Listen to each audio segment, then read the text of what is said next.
So I want to talk about something that has genuinely been making me feel uneasy since I came across it.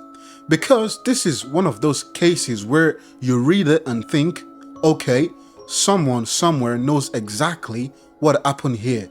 And for 30 years, that person has just not said anything. So this rabbit hole involves two people in the same village, and 9 months apart, both were killed in completely different ways. There was no visible motives, no arrest, no nothing made. This is the Monkton murders, and this is gonna be a wild ride. So brace yourself. Now, let me set the scene first because the settings matters here. Monkton is a very tiny village in Kent, England. The population is like 700 plus. It is like a place where everyone basically knows each other. There is a 12th century church in the middle of it and a pub 2 doors down from most of the houses. Not exactly where you would expect a professional hit to go down, but that is apparently what happened. So Alan Leppard was 43 years old. He was a quantity surveyor and was a ladies' man. Alan had been married 4 times. His most recent relationship lasted just 7 months. He went by several different names around the village. Alan, Handy, Adam, Brian, which is already a bit strange, but okay. He and his partner Brenda Long, who was 42 years old, had recently moved into a cottage together in Monkton. Their friends said they were happy, settled and planning to actually get married. They were also bodybuilding and competed in competitions together. From the outside, this is just a normal couple starting a life together. Now, here is where it gets pretty interesting. 3 weeks before Alan was killed, a man walked into a white stag pub. The local pub literally was just, 2 doors away from Alan and Brenda's cottage, and started asking about Alan. This man that is asking these questions was described as smartly dressed, wearing a red tie, gold bracelet, gold watch, and he has a slick back hair and also a piercing eyes. And people could guess it was aged between 35 and 38. So it looked kind of like a hitman, really. And this man just walked in and started asking the landlord about Alan Leppard in a very bold and confident manner. And then he left. Now, I don't know about you, but if a sharply dressed stranger walks into my local pub and start asking me, very specific questions and stuff like that, I am moving immediately. This is not a normal thing that happens, but anyway. So it is Easter Monday, the 1st of April 1991, and about 10 p.m. in the night. A large white American style car pulled up outside Alan and Brenda's cottage. The witnesses thought it might be a Cadillac. 2 men then knocked on the door. Brenda looks through the window. She sees the 2 men near the car. She goes to answer the door, but by the time she gets there, the car has driven off, just like that, oops, into the shadow realm. Less than an hour later, the same car comes back.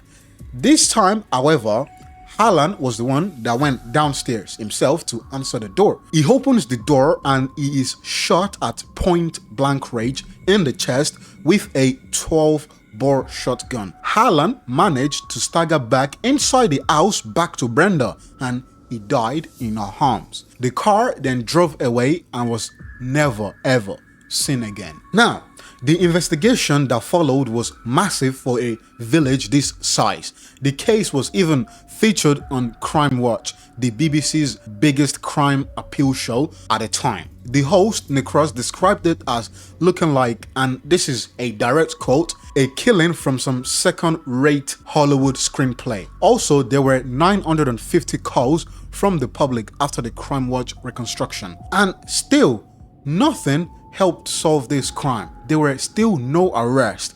The car was never definitely identified, and the men were never found. Police at the time suspected it was professional hitmen, like a contract killing. But here is the thing that made no sense. Alan and Brenda had no known involvement with criminality. They had no criminal records, no obvious enemies. basically no reason why anyone will want to pay someone to kill them. So who ordered it and why? Nobody knows. 30 years later, still nobody knows. Now, here is where the story takes a turn that makes things a whole lot darker. After Alan's murder, Brenda moved out of the cottage, which is of course understandable. She had just watched the man she loved die in her arms. So she moved to a flower in Whitstable, a town on the Kent coast. She was also a key witness to Alan's murder. She had seen the car, she had seen the man. Police were regularly updating her on the investigation. And on Christmas Day 1991, her sister saw her, spoke to her again on Boxing Day. Then, on the 28th of December, 9 months after Alan was shot, Brenda's body was found in the bath of a flat. Initially, it looked like suicide, but the post-mortem examination found something that ruled her out immediately. Diethyl heather was found in her bloodstream. And not just that, there were marks around her face and mouth. Someone most likely had drugged her, put her to sleep, and then drowned her.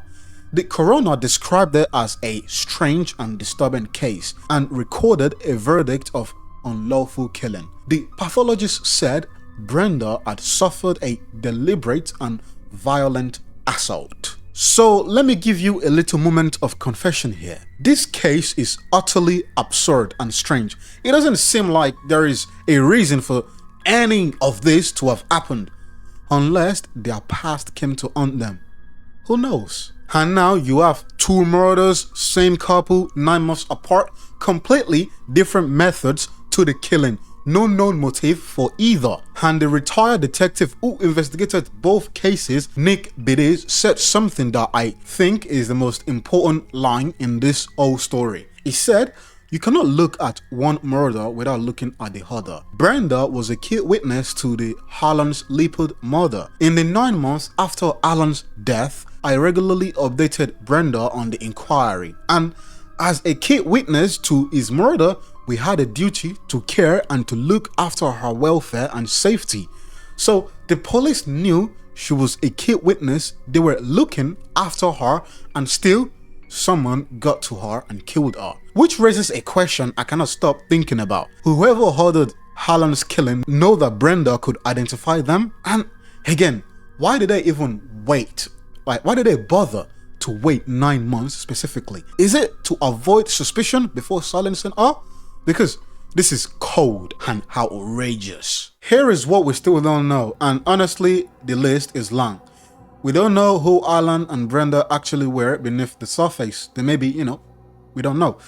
Alan went by 4 different names. His partner was sometimes called Diane instead of Brenda. This is somewhat unusual. People who use multiple names and aliases usually have a reason for it. Perhaps to run away from some people, or they lived an atrocious life. Well, I am not sure. This is just an opinion. So do not take my word for it, love. We also don't know who the smartly dressed man in the pub was or why he was asking about Alan 3 weeks before the murder. We don't know who ordered the hit. That is, even if it was a hit. A retired detective on the case himself said he was baffled why these killings would use an outlandish noticeable car. The Cadillac. Especially if you're a professional hitman, you don't drive a Cadillac through a village of, 661 people at a time. You just don't. Like, it is a low IQ thing for a hitman, especially professional one, to do.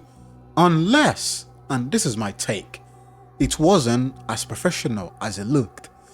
Or someone wanted it to look professional, to, throw away the police off the scent of someone closer to home. Because this whole mystery is full of speculation without proof, and anyone could be right or anyone could be wrong. Anyways, the cold case team revealed this in 2011, and again since.